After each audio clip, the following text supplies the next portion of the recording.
Hey, hello and welcome to the show. My name is Chace from Hammerano Culture Unlimited, and in today's video we'll be looking back at West Ham's 4-0 thrashing over Norwich City. We'll also look ahead to the Hammers' next fixture, which is Man City at home at the London Stadium. And lastly, we're going to take out our calculators and try and find out just how high the Hammers can finish this season. All this and more in today's episode of Hammerano Culture Unlimited.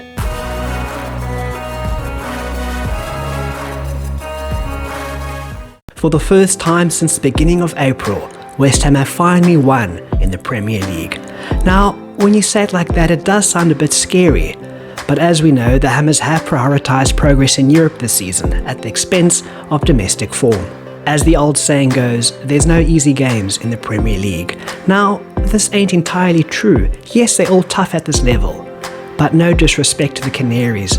But West Ham pretty much had a walk in the park against Norwich. Yes, Norwich have already been relegated, and I guess you could say after relegation the men from East Anglia would have no more pressure. They could just go out and enjoy their football. However, this was not the case. It was a comfortable routine win for the Hammers, who never really got out of second gear. It was really awesome seeing side Benrahma score 2 goals, and if he was allowed to take the spot kick, I'm sure he would have got his hat-trick. But Manuel Lanzini wasn't going to let anybody else except Manuel Lanzini take the penalty kick. And in a way, I'm actually glad Lanzini was hell-bent on taking the penalty. It means he's hungry, it means he wants to score.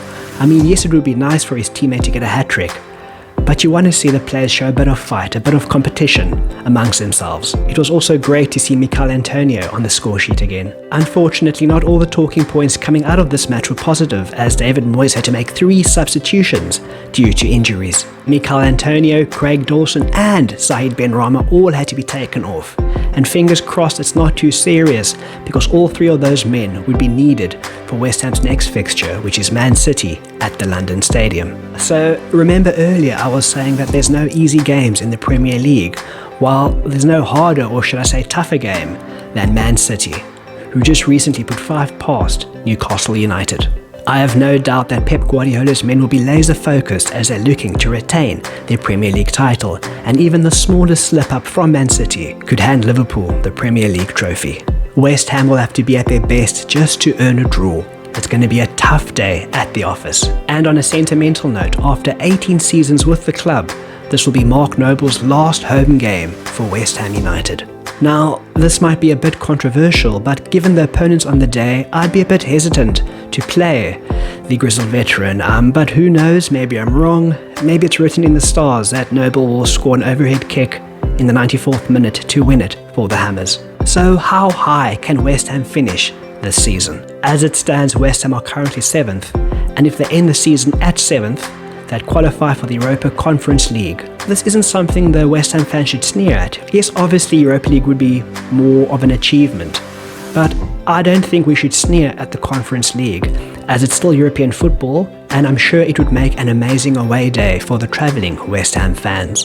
However, 6th is still a realistic target, and given the fact that Manchester United cannot even direct the Seagulls to the coastline at this moment in time, I believe West Ham should push for that 6th spot and that final Europa League place. Now, Man United only have 1 more game this season, which is away at Palace. West Ham, on the other hand, still have to play Manchester City in London and then travel to Brighton on the final game of the season. There is still loads to play for. And that's all I have to say about that. I'm delighted that West Ham returned to winning ways, and yes, the naysayers will say, oh, it's only Norwich. But the last time I checked, a win's a win, and they're all worth 3 points. Where do you think West Ham will finish this season? Will the Hammers have European football next season? Do let me know in the comments below. Guys and girls, thank you so much for watching. If you enjoyed this video, please hit the like button. It really does help the channel out. And if you haven't yet, why not subscribe to Hammerano Culture Unlimited. My name is Chace, and until next time, come on, you irons.